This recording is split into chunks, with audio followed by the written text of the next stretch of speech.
O crime organizado. Qual o maior desafio aqui no estado de Minas Gerais? Nós recebemos o Coronel Godinho, diretor de operações da Polícia Militar do estado de Minas Gerais.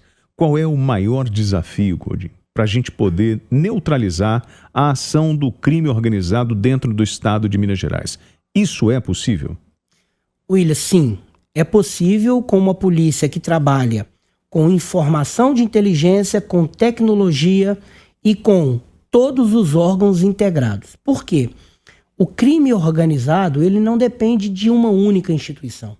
Ele depende de um conjunto de ações de várias instituições. Então, hoje, nós não negamos a presença do crime organizado aqui no estado de Minas Gerais. Mas é fato que nós devemos falar que hoje em Minas Gerais, qualquer viatura básica da Polícia Militar, com apenas 2 militares, ele entra e sai de qualquer aglomerado sem que esse militar tenha risco para a sua vida. Hoje nós temos um modelo de patrulhamento no estado de Minas Gerais que foi, na verdade, fruto de uma pesquisa, de um trabalho desenvolvido na Colômbia. Ele não é fruto de um trabalho desenvolvido na Colômbia, sim, é uma forma de atuação que ela Mas partiu de lá esse patrulhamento? Não, ele não partiu de lá. Ele tem características parecidas com o nosso policiamento. Sim. Que na Colômbia eles trabalham com quadrante, que nós trabalhamos com áreas de risco, né? Áreas de policiamento. E nós temos aqui o GEPAR. O nosso GEPAR, que é um grupo especializado, né, que ele atua em uma área de risco, né? Aqueles militares que trabalham dentro do aglomerado com 3 bases, que é repressão qualificada, que é a mobilização social e a prevenção.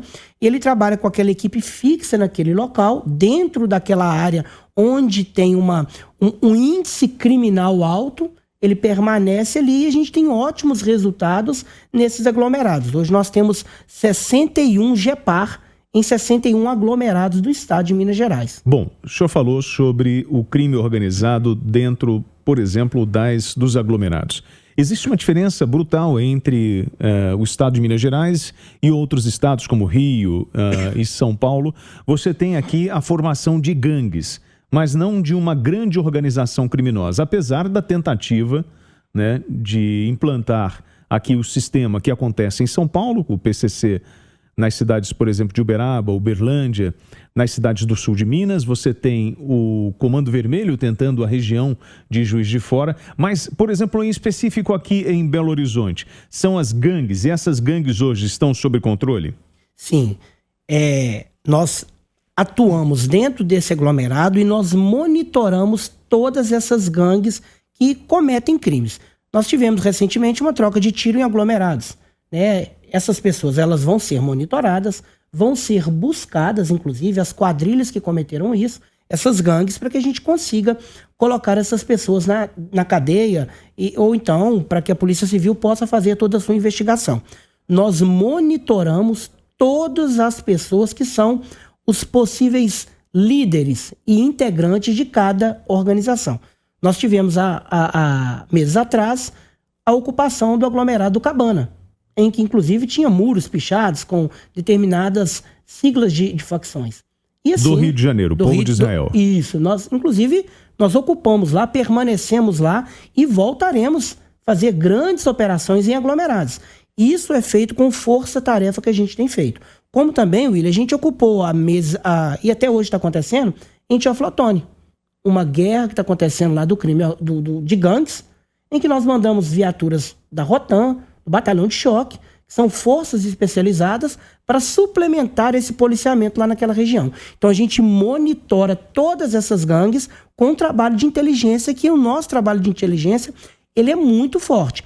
Só para complementar essa ideia, nós em apoio, em complementação com outras polícias, nosso sistema de inteligência, nós já buscamos pessoas foragidas como alvo e pessoas também que são potenciais alvos de aglomerados na Bahia, Santa Catarina, Espírito Santo, São Paulo, Rio de Janeiro. A nossa polícia, a nossa força de inteligência, com esses alvos monitorados, fomos em outros estados e buscamos essas pessoas que estavam no cometimento de crime. Coronel Godinho, dentro do planejamento de operações para evitar que o crime organizado cresça no estado de Minas Gerais, existe um grande desafio, que é o tamanho do estado, o território dele é muito extenso, as rodovias e essa rota do tráfico de drogas pelo estado de Minas Gerais. É a droga para o Espírito Santo, para São Paulo, para a região centro-oeste, para o Rio de Janeiro. Toda essa fronteira do estado acaba dificultando esse trabalho de monitoramento. Sim, nós temos uma divisa extensa, né? Só no sul de Minas, nós devemos ter mais de 100 municípios que fazem divisas com outros estados, né? E é um trabalho hercúleo, é um trabalho gigantesco. Grandes rodovias, grandes BRs, algumas com monitoramento digital, com monitoramento de câmeras, outras não, que trazem dificulta essa nossa operação. Então, para que a gente seja mais efetivo, a gente precisa aliar tecnologia com o posicionamento da tropa no lugar e no horário correto, para que a gente consiga aprender e diminuir esse tráfico de droga que acontece utilizando as vias do nosso estado. Então, uma das estratégias também é elevar o custo do crime. Quando eu ocupo essas divisas, ocupo vias vicinais e outras rotas que o tráfico de droga ou o crime organizado, ele não se planejou para aquele local, eu aumento o custo desse movimento do crime organizado e também eu tiro ele da zona de conforto, porque ele vai operar num local que ele não se planejou. E aí onde a gente consegue fazer grandes apreensões e prender veículos. E aí necessita, é aquilo que eu falei no início da minha fala, precisa de um apoio de diversas instituições. Por quê? Uma carga de tráfico de droga que eu consigo apreender, ela é um golpe naquele crime. Sim. Mas eu tenho um caminhão que eu posso dar perdimento, eu posso procurar essa pessoa, essa ramificação e dar perdimento em bens, imóveis. Quando eu combato o grupo financeiro deste crime organizado, a minha ação com certeza ela vai ser melhor. Bom, nós tivemos casos de novo cangaço no estado de Minas Gerais e o que foi possível perceber é que muitos desses integrantes não eram do estado de Minas Gerais, mas estavam atuando aqui. Homens contratados pela organização criminosa, recebendo às vezes valores entre 2, 3 mil reais para uma empreitada dessa. O novo cangaço está sob controle? Sim, inclusive os números apontam para isso. A diminuição gigantesca do que acontecia há anos atrás e da nossa realidade hoje, que é mínima, né? Há muito tempo nós não temos uma ocorrência dessa no estado de Minas Gerais. Mas isso se dá também, William, ao treinamento que a tropa tem feito. Então, hoje nós temos treinamento nas madrugadas, em que as viaturas elas ficam em pontos estratégicos, sem os militares, e os militares ocupando locais estratégicos dentro daquela cidade, em que, inclusive, através de escuta telefônica, nós já conseguimos até ter informação de que essas pessoas que vão monitorar falavam que a viatura está no local, mas eu não consigo achar o militar. Eu não sei onde esse policial está. Por causa do treinamento que a gente tem feito nas pequenas cidades. E também com o nosso deslocamento do BOP, da Rotam, do Choque, com as aeronaves que nós temos, a gente chega em qualquer local do estado em menos de 40, uma hora no máximo, para dar apoio e suplementar essa tropa do local. O senhor acredita que, em função de todo esse planejamento dentro da área operacional, o crime organizado vem encontrando alternativas, né? Por exemplo, para o deslocamento do entorpecente? A gente sempre falou sobre a malha rodoviária e a parte aérea. Hoje já existe uma migração do crime organizado para o setor fluvial, talvez até mesmo através das ferrovias? É um fato que a nossa inteligência ela tem trabalhado nesse sentido. Nós fizemos, na semana retrasada, uma grande operação no Lago de Furnas, né? E temos outros grandes lagos aqui em Minas Gerais, né? Outros grandes locais que há o trânsito de embarcação, que pode se utilizar, inclusive fazendo uma ligação com o sul do estado, né? E passando por Minas Gerais. É uma preocupação, bem como também nós temos grandes ferrovias que cortam o estado de Minas Gerais, com grandes cargas gigantescas, que nós precisamos ter uma atenção, não só para a rodovia, mas no modal aéreo, no modal fluvial e no modal de ferrovia. Porque, William, o crime organizado, ele se reinventa a cada momento. Sim. A cada momento ele precisa se reinventar. Para quê? Para que ele possa ter vantagem do que a gente tem planejado para evitar que esse crime aconteça. Bom, Minas Gerais então vem nesse enfrentamento ao crime organizado. É notório que o criminoso dentro das vilas e favelas, por exemplo, aqui em Belo Horizonte, não ostenta o fuzil e muito menos uma pistola ou revólver, né? Isso já é uma coisa cultural. O bandido já entendeu que para ele é prejuízo ostentar armas ou provocar qualquer tipo de distúrbio na comunidade, porque assim o Estado se faz presente? Na verdade, a nossa intenção ela é até um pouco diferente, né? A Polícia Militar, ela foca todas as suas ações e seu trabalho para o cidadão de bem. Então, eu ocupo aquele local porque a ausência da Polícia Militar naquele local, ele faz com que aquelas pessoas comecem a cobrar gás, comecem a cobrar o gato-net, começa a cobrar alguns serviços que são públicos, e ele começa a usurpar aquilo ali como se fosse obrigação das pessoas ser supervenientes a ele pagar por aquele serviço. O que acontece na cidade do Rio de Janeiro com tráfico e milícia hoje já dentro das comunidades? Isso, a gente não pode, hipótese nenhuma, deixar isso acontecer no estado de Minas Gerais. Então são pequenas coisas que elas vão avolumando e depois se perde o controle.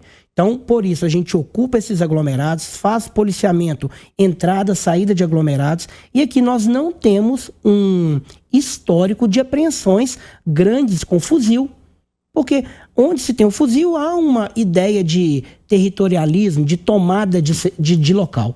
Aqui a gente não vê isso, a gente não vê algumas gangues querendo tomar bocas uma da outra, boca de tráfico de droga, mas não tomar o território, né? E por isso que a gente, volto a dizer, nós entramos e saímos de qualquer aglomerado e não há nenhum confronto com a Polícia Militar. Bom, o desafio, então, dentro do enfrentamento ao crime organizado, estaria justamente em reprimir as outras ações do crime organizado, como, por exemplo, roubos e furtos de cabos de energia? Sim, isso aí nós já estamos mudando para uma outra modalidade de crime organizado, né? Então vamos lá. O simples furto de um cabo para se obter cobre. Então, nós temos hospitais que às vezes ficam semanas ou dias sem fornecer o seu serviço para aquelas pessoas por causa de um furto de cabo. Se tem essas pessoas que são usuárias de crack, que furta esse cabo para trocar por crack, e tem alguém que compra, tem alguém que beneficia isso é vendido de outra forma, é um crime organizado. Olha o minério.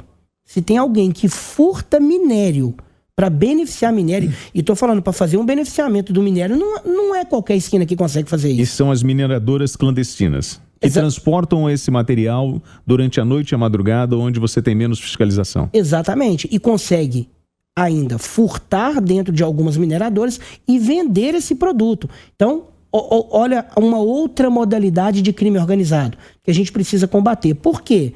Volto a dizer, William, tudo gira em torno do dinheiro, né? Então, quando você ataca essa organização criminosa, dificultando ou aumentando o custo desse crime para essas pessoas e indo na raiz, dando perdimento de bem, tomada de dinheiro dessa facção, desse crime organizado, com certeza nós estaremos sendo mais efetivos no combate a essa criminalidade. Bom, nós conversamos com o diretor de operações da Polícia Militar do Estado de Minas Gerais, Coronel Godinho. Obrigado pela sua entrevista e pelo bate-papo. Um abraço e sempre à disposição. E só finalizando, né? A importância da mídia no combate ao crime organizado. Porque todas as vezes que vocês abrem esse espaço para as forças de segurança estarem aqui e falar sobre isso, vocês ajudam na diminuição desse crime. Obrigado, Coronel.